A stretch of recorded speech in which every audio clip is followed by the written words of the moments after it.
Meus amigos, vão deitar-se esta noite achando que está tudo bem, sem dor, sem nenhum sintoma óbvio, sem nenhum sinal vermelho a piscar à vossa frente.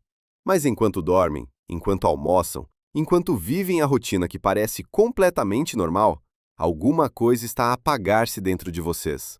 Devagar, em silêncio, com uma paciência que vocês não têm. E o pior, não é a idade, não é genética, não é inevitável. São hábitos, são escolhas que repetem todos os dias, sem saber o que estão a custar. E quando o custo aparece, quando a ereção desaparece, quando a confiança se vai embora com ela, quando começam a evitar situações de intimidade que antes eram prazer, a maioria dos homens já esperou tempo demais, já normalizou o que não devia ser normal, já se convenceu a si próprio de que é assim mesmo depois dos 60. Não é. O problema tem causa, tem lógica, e, mais importante, tem solução. Nos próximos minutos, vou mostrar-vos 5 hábitos que a maioria dos homens com mais de 60 pratica todos os dias, sem se aperceber de que está a destruir, de dentro para fora, a função erétil. E o terceiro vai chocar-vos. Não porque seja absurdo, mas porque, provavelmente, estão a fazê-lo neste momento. Fiquem até o fim, porque a informação mais importante não está no início. Sou a doutora Natália Castro, e se querem continuar a receber conteúdos importantes sobre saúde depois dos 60 anos, subscrevam o canal e deixem o vosso gosto.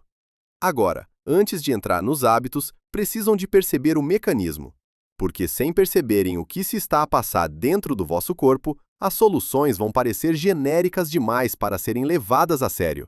E é exatamente esse erro que leva a maioria dos homens a desistir antes de ver resultados. A ereção não é um acontecimento isolado. É o resultado final de uma cadeia complexa, que envolve o sistema nervoso, o sistema vascular, o equilíbrio hormonal e a saúde metabólica. Tudo a funcionar em sincronia, ao mesmo tempo. É como uma orquestra. Quando todos os instrumentos tocam juntos, o resultado é perfeito. Quando um único instrumento falha, a música inteira desafina. E o que acontece depois dos 60 é que vários instrumentos começam a falhar, ao mesmo tempo. Mas de forma tão gradual que vocês não se apercebem da música a mudar. Só se apercebem quando ela para. A função erétil depende de fluxo sanguíneo adequado. O pênis precisa de receber um volume considerável de sangue num intervalo curto de tempo para que a ereção aconteça. Isto exige artérias flexíveis, sem acumulação de placa, sem espessamento das paredes, sem inflamação crônica a obstruir o caminho. Depende também de óxido nítrico, uma molécula produzida pelo próprio endotélio, que é o revestimento interno dos vasos sanguíneos. A função dela é relaxar as paredes das artérias e permitir que o sangue entre em volume suficiente no tecido erétil. E depende de testosterona, a funcionar dentro de uma faixa adequada para manter o desejo, a sensibilidade e a resposta neurovascular que dispara todo o processo. Quando qualquer um destes 3 elementos falha, a ereção falha. Quando 2 falham, o problema fica sério. Quando os 3 estão comprometidos ao mesmo tempo, o que é muito mais comum depois dos 60 do que a maioria imagina, a disfunção erétil deixa de ser ocasional e passa a ser o novo padrão. E aqui está o que pouquíssimos homens sabem. Os 5 hábitos que vos vou mostrar agora atacam exatamente estes 3 sistemas. Fluxo sanguíneo, óxido nítrico, testosterona. Fazem-no todos os dias, em silêncio, sem dor, sem sintoma imediato, mas com um efeito cumulativo que, ao fim de meses e anos, resulta naquilo que nunca imaginaram que fosse acontecer convosco. Daqui a pouco mostro-vos qual destes hábitos é o mais perigoso e o mais invisível de todos. Mas vamos começar pelo primeiro, porque é o mais comum e o mais subestimado. Primeiro hábito silencioso: o sedentarismo depois das refeições. Parece inofensivo, eu sei. Comem, descansam, o que poderia haver de mais natural. Mas o que se está a passar no vosso corpo nesse momento é muito mais relevante para a saúde sexual do que parece. Quando terminam uma refeição, sobretudo uma refeição com hidratos de carbono, o nível de glicose no sangue sobe. Isto é normal. O problema é o que acontece quando este pico de glicose não encontra atividade muscular para ser absorvido. A glicose fica a circular no sangue mais tempo do que devia. O pâncreas segrega insulina em excesso para tentar compensar.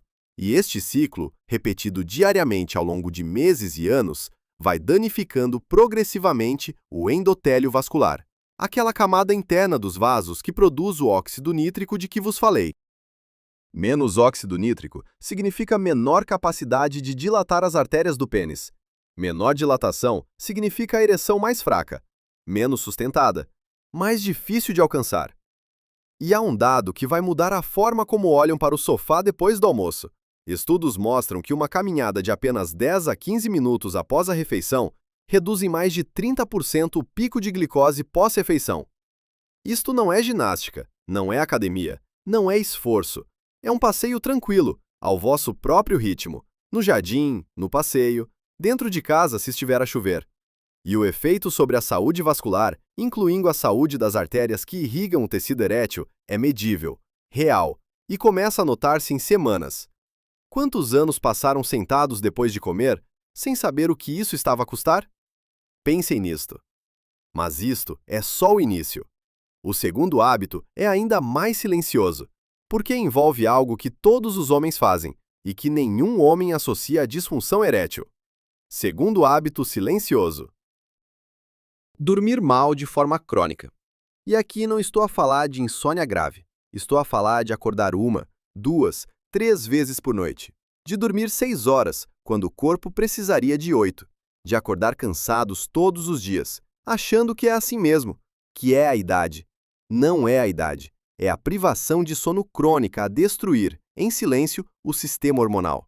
Durante o sono profundo, sobretudo entre as 11 da noite e as 3 da madrugada, o corpo executa o maior pulso de produção de testosterona de todo o ciclo de 24 horas.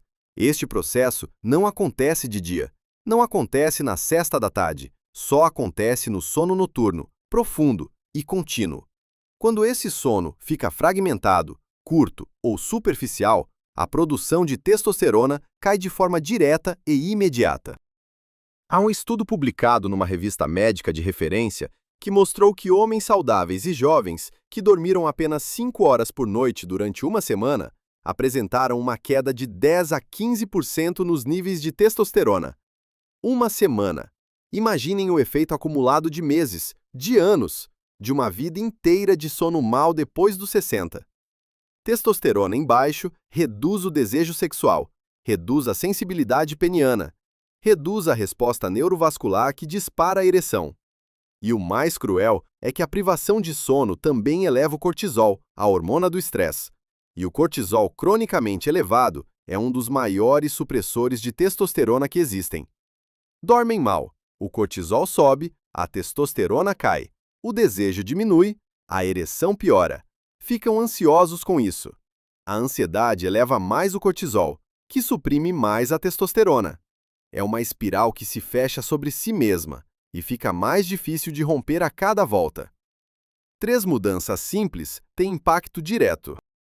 Horário fixo para deitar e acordar, todos os dias, incluindo o fim de semana. Quarto completamente escuro e sem ecrãs pelo menos 1 hora antes de se deitarem. A luz azul do telemóvel, do tablet, da televisão bloqueia a melatonina, que é a hormona que dispara o início do sono profundo. E reduzir os líquidos a partir das 7 da noite, para diminuir os despertares que interrompem exatamente a fase do sono em que a testosterona é produzida. Doentes meus que fizeram apenas estas 3 mudanças relataram melhorias perceptíveis na disposição, no humor e na função sexual em menos de 4 semanas. Mas nenhuma destas mudanças vai funcionar plenamente enquanto o terceiro hábito continuar. E o terceiro é o que mais me preocupa, porque é o mais invisível, e é o que mais homens estão a praticar neste momento sem terem a mínima ideia do que se está a passar. Já ouviram falar em disruptores endócrinos? Provavelmente não. E este é exatamente o problema. Os disruptores endócrinos são substâncias químicas presentes em produtos do dia a dia que interferem diretamente no equilíbrio hormonal masculino. Imitam o estrogênio dentro do corpo, suprimem a produção de testosterona. Fazem isto silenciosamente, sem dor, sem sintoma imediato. E vocês estão em contato com eles, provavelmente, todos os dias. Terceiro hábito silencioso: exposição diária a disruptores endócrinos. Os mais comuns e mais perigosos estão em sítios que ninguém suspeita. O primeiro é o plástico aquecido.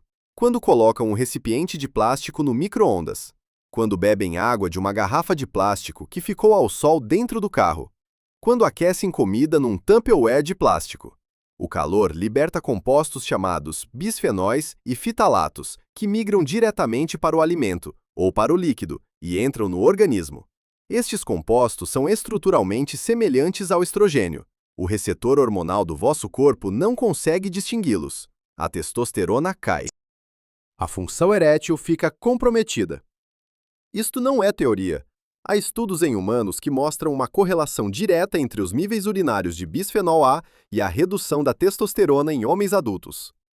O segundo disruptor mais comum é a cerveja. E aqui está o choque que vos prometi. A cerveja não é apenas álcool. A cerveja é feita de lúpulo. E o lúpulo contém fitoestrogênios, compostos vegetais com atividade estrogênica, que, consumidos regularmente, desequilibram a relação testosterona e estrogênio no organismo masculino. O álcool em si já suprime a produção de testosterona, pelo efeito direto sobre as células de Leydig nos testículos, que são exatamente as células responsáveis por produzir testosterona. Mas na cerveja, tem o álcool mais o fitoestrogênio do lúpulo a agirem juntos. É uma dupla ação. E a maioria dos homens com mais de 60 que eu atendo bebe cerveja regularmente, sobretudo ao fim do dia. Aquela cervejinha que parece inofensiva, que parece merecida. Que parece até saudável, com moderação. Está a suprimir ativamente a testosterona, durante exatamente o período em que o corpo devia estar a preparar-se para o maior pulso de produção hormonal do dia. O terceiro disruptor são os ultraprocessados.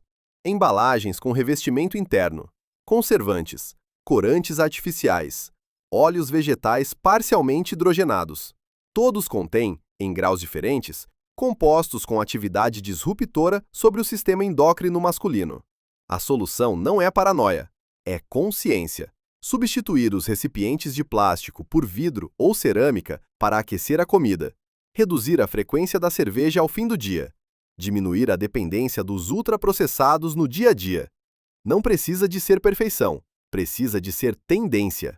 Digam-me nos comentários, sabiam que a cerveja tinha este efeito hormonal? Quero perceber quantos homens estão a ler isto pela primeira vez, porque a maioria nunca ouviu ninguém explicar isto com clareza. Mas antes de continuar, uma coisa importante. Se este conteúdo vos está a ajudar a perceber o que se passa com o vosso corpo, preciso de vos dizer que existe um material que vai muito para além daquilo que consigo abordar num vídeo. O Guia Médico para evitar os erros que prejudicam a próstata depois dos 60 está disponível no comentário fixado por baixo deste vídeo. Foi criado especificamente para homens na vossa situação, com informação organizada, clara e aplicável. Se querem perceber não só a função erétil, mas toda a saúde sexual e hormonal masculina depois dos 60, vejam quando o vídeo terminar. Está no comentário fixado. Quarto hábito silencioso: estresse crônico não gerido. E aqui tenho de ser muito direta, porque este é o hábito mais subestimado de todos. A maioria dos homens, quando ouve falar de estresse, pensa em coisa de executivo jovem, com prazos a cumprir. Não em homem de 60 anos, já reformado.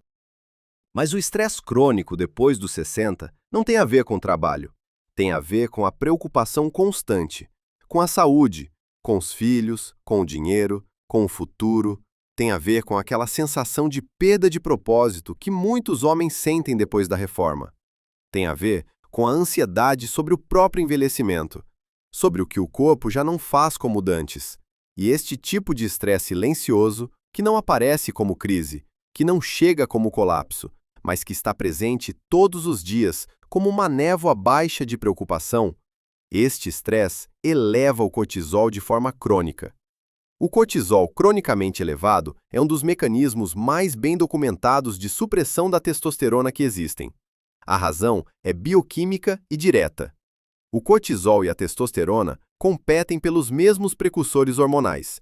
Quando o organismo precisa de produzir mais cortisol para lidar com o estresse percepcionado, desvia esses precursores da produção de testosterona. É uma escolha que o corpo faz automaticamente, sem vos consultar, a priorizar a sobrevivência imediata sobre a função reprodutiva. E o efeito sobre a função erétil é devastador, porque a ereção é, literalmente, um processo que exige que o sistema nervoso parasimpático, o do relaxamento, esteja ativo. O sistema nervoso simpático, o do estresse, é o oposto. Quando o cortisol está alto, o simpático domina. A ereção torna-se fisiologicamente muito mais difícil de acontecer. Não é psicológico, é neurológico, é hormonal, é real. E há mais um pormenor cruel. A ansiedade sobre a própria disfunção erétil eleva o cortisol, que piora a disfunção erétil, que aumenta a ansiedade. O mesmo ciclo do sono, mas agora aplicado ao estresse. A saída não é eliminar o estresse, o que é impossível. É desenvolver práticas que ativem regularmente o sistema parasimpático. Respiração profunda, pelo abdômen, durante 5 a 10 minutos de manhã. Uma caminhada na natureza, sem telemóvel. Contato social real, não digital, com pessoas que importam. Qualquer atividade que gere um estado de concentração, que pode ser jardinagem, leitura, bricolagem, pesca, qualquer coisa que vos coloque no presente e desative o modo de alerta. O corpo que aprende a sair do estado de estresse cronicamente ativado começa a recuperar a produção hormonal. E a função erétil, que parecia perdida, começa a responder. Mas só se o quinto hábito for corrigido também. E o quinto é o que fecha tudo. É o elo que liga todos os outros. Quinto hábito silencioso: a alimentação inflamatória invisível. E quando digo invisível, não estou a falar de comida obviamente má. Não estou a falar de comer fast food todos os dias. Estou a falar de padrões alimentares que parecem razoáveis, que parecem equilibrados, mas que contêm elementos suficientes para manter o organismo num estado de inflamação crônica de baixo grau. O tipo de inflamação que não dói, que não dá febre, que não se vê na cara, mas que devasta o sistema vascular e hormonal, de dentro para fora, ao longo de meses e de anos. A inflamação crônica de baixo grau danifica o endotélio, reduz a sensibilidade dos receptores de testosterona nos tecidos, eleva a aromatase, uma enzima que converte a testosterona em estrogênio. Piora ainda mais o desequilíbrio hormonal. E os alimentos que mais contribuem para isto no padrão alimentar do homem português com mais de 60 não são os que vocês imaginam. O primeiro são os óleos vegetais refinados em geral, presentes em praticamente tudo o que é industrializado. Estes óleos são ricos em ômega 6, que é pró-inflamatório, e pobres em ômega 3, que é anti-inflamatório. A proporção ideal seria de aproximadamente 4:1. A alimentação moderna pode chegar a 20:1, ou mais. Isto cria um estado inflamatório constante, que compromete o endotélio de forma progressiva. E aqui é onde a nossa dieta portuguesa tradicional nos protege. O azeite virgem extra, o nosso azeite, é o oposto destes óleos refinados. É rico em polifenóis, com ação anti-inflamatória sistêmica. É isto que os nossos avós já usavam, e é isto que a ciência hoje confirma. O segundo é o açúcar escondido. Não aquele que põe no café, que vêm e podem controlar. O açúcar que está no molho de tomate industrializado, no iogurte de caixinha, no pão de forma, na bolacha, no sumo de pacote. Em praticamente tudo que tem embalagem. Este açúcar eleva a glicose repetidamente ao longo do dia, gera picos de insulina, provoca inflamação vascular e glicação de proteínas, que é um processo em que a glicose se liga às proteínas dos vasos sanguíneos, tornando-os mais rígidos e menos responsivos. Artérias rígidas não se dilatam adequadamente. Ereção comprometida. O terceiro elemento é a falta de alimentos com ação protetora direta sobre a saúde vascular e hormonal masculina. Tomate cozinhado com azeite, que liberta o licopeno biodisponível, com ação protetora documentada. Sementes de abóbora, ricas em zinco, que é o mineral mais concentrado nos testículos e essencial para a síntese de testosterona. Quando os níveis de zinco caem, a testosterona cai com eles. Peixe gordo, rico em ômega 3, que reduz a inflamação nas mesmas vias que muitos medicamentos anti-inflamatórios caros. O azeite virgem extra, claro, e as nozes e as amêndoas, fontes de selênio e de gorduras monoinsaturadas, que protegem o endotélio. Estes alimentos não são remédio, mas têm efeitos sobre o organismo que são equivalentes ao que muitos medicamentos tentam reproduzir. E o que cortar, ou pelo menos reduzir com seriedade? Os enchidos e as carnes processadas, que contêm compostos que elevam diretamente a inflamação vascular.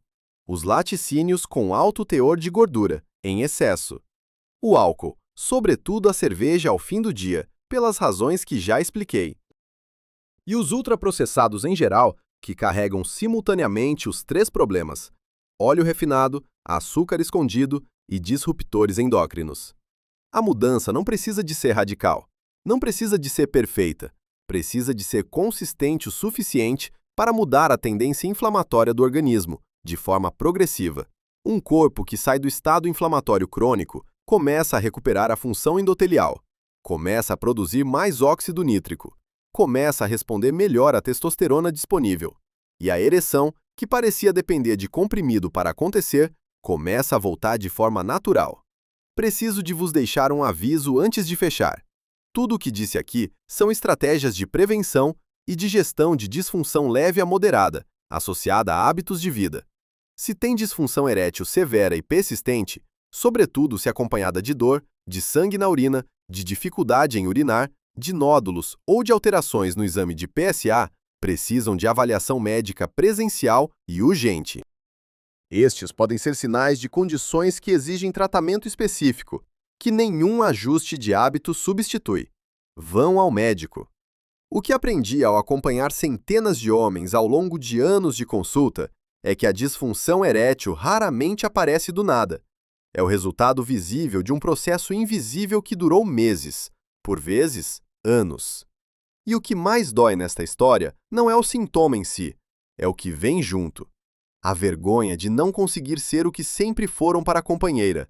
A sensação de que algo central foi perdido. O afastamento silencioso da intimidade, por medo de falhar. Homens que deixaram de iniciar. Homens que começaram a evitar situações que antes eram prazer. Homens que começaram a definir-se pela limitação, em vez de pela capacidade.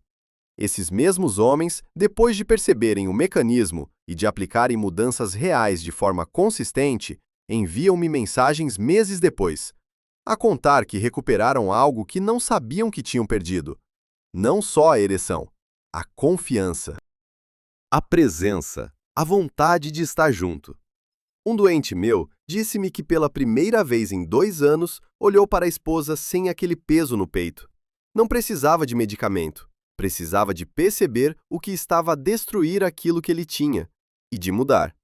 Isto não é a exceção, é o que acontece quando se dá ao corpo as condições de que ele precisa para se recuperar.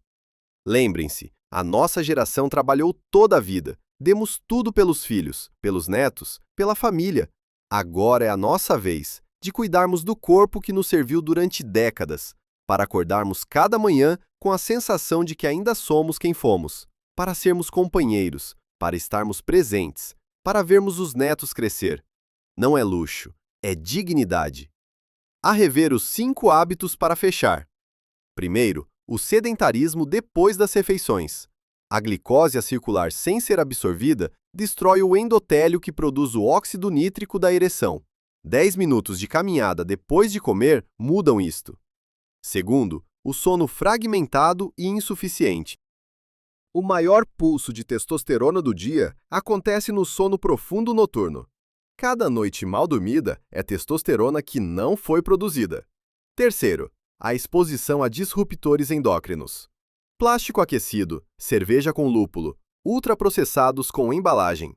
Todos suprimem a testosterona, em silêncio, todos os dias. Quarto, o estresse crônico não gerido. O cortisol elevado desvia os precursores da testosterona e ativa o sistema nervoso que inibe a ereção fisiologicamente. Quinto, a alimentação inflamatória invisível. Óleos refinados, açúcar escondido e a ausência dos alimentos protetores mantém o organismo num estado inflamatório que compromete endotélio, hormonas e resposta erétil. tudo ao mesmo tempo. Comecem por aquele que parecer mais urgente ou mais fácil. Deem-lhe 2 semanas. Observem. Depois acrescentem o seguinte: não é sobre perfeição, é sobre tendência. Um corpo que recebe sinais melhores, de forma consistente, responde sempre. Se este vídeo vos ajudou, partilhem com alguém que precisa de ouvir isto. Com o irmão, com o amigo, com o vizinho, que vocês sabem que está a passar pela mesma coisa, mas nunca fala. Esta informação pode mudar a vida de alguém que está a sofrer em silêncio, achando que não tem saída. E se querem continuar a receber conteúdo assim, direto, sem rodeios, sem linguagem desnecessariamente complicada, subscrevam o canal e ativem as notificações. No próximo vídeo, vou mostrar-vos os exames que todo homem com mais de 60 deve fazer para monitorizar a saúde hormonal e vascular, antes que os sintomas apareçam. Porque quando se espera pelo sintoma, o processo já foi longe demais. Cuidem-se. Tenham um dia com muita saúde. Sou a doutora Natália Castro.